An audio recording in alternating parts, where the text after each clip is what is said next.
महोदय श्रीमती नीरा ऐरन ने बताया कि उनका बेटा बंटी फेरी वाले की आवाज़ सुनते ही रोने और मचलने लगता है।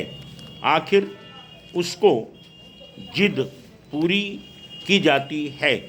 एक दिन मैं सो रही थी, आँख खुली तो देखा कि बंटी आइसक्रीम खा रहा है। मैंने पूछा, यह आइसक्रीम कहाँ से आई? तो कहने लगा, मैंने आपके तकिए के नीचे से नोट निकालकर आइसक्रीम खरीदी है। मेरा माथा ठनका। तकिए के नीचे देखा तो 100 का नोट गायब था। मैंने उससे पूछा, बाकी पैसे कहाँ हैं? तो कहने लगा, उसने एक नोट की एक आइसक्रीम दे दी। मैं मन मार कर रह गई। दूसरे दिन कई आइसक्रीम वालों से पूछा, पर नोट कहाँ मिलना था। इस प्रकार की खरीदारी के कारण कई बार तो बच्चों में चोरी की आदत ही पड़ जाती है।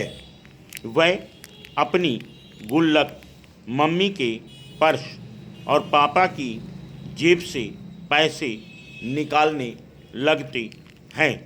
इस प्रकार के पैसों का अधिक मतलब नहीं समझने के कारण अधिक मूल्य देकर वह कम और घटिया वस्तु खरीद लेते हैं। स्कूल जाने वाले बाल उपभोक्ता स्कूल के वातावरण, परिवहन साधन तथा आधी छुट्टी के समय मिलने वाले खाद्य पदार्थों से प्रभावित होते हैं।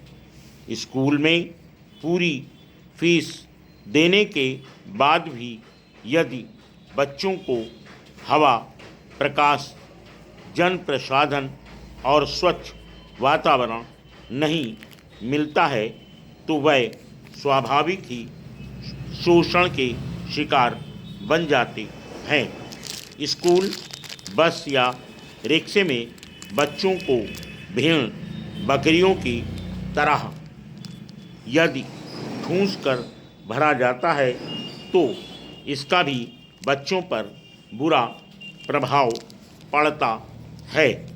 स्कूल के बाहर खोमचों और ठेलों पर बिकने वाली चीज़ें प्रायः अस्वास्थ्यकर, हानिकारक होती हैं।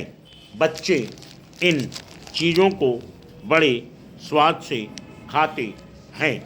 वे नहीं जानते कि मोटी इमली, चुस्की, आइसक्रीम, मिठाई, चाट, पकौड़ी, चूरन इत्यादि में कृत्रिम हानिकारक रंगों तथा अखाद्य पदार्थों की मिलावट की गई है।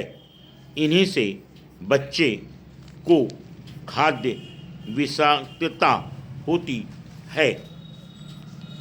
इन सब कठिनाइयों से बचने के लिए बच्चों को प्रारंभ से ही जागरूक उपभोक्ता बनाने का प्रशिक्षण दिया जाना चाहिए। आज के आर्थिक उपभोक्तावादी संस्कृति के युग में बच्चों को खरीदारी से वंचित नहीं रखा जा सकता। इसलिए बच्चों को पैसे का महत्व समझाते हुए सही खरीदारी का व्यावहारिक ज्ञान कराना चाहिए। मेलों और बाज़ारों में बच्चों को ले जाते समय उनको पहले ही समझाकर ले जाना चाहिए। उनके मांगने से पहले ही उनके मतलब की कोई चीज़ उन्हें दिला देनी चाहिए। इससे उन्हें कुछ संतोष मिल सकता है। विज्ञापन विक्रय कला के भ्रमजाल में न फंसने की भी हिदायत उन्हें समय समय पर देते रहना चाहिए।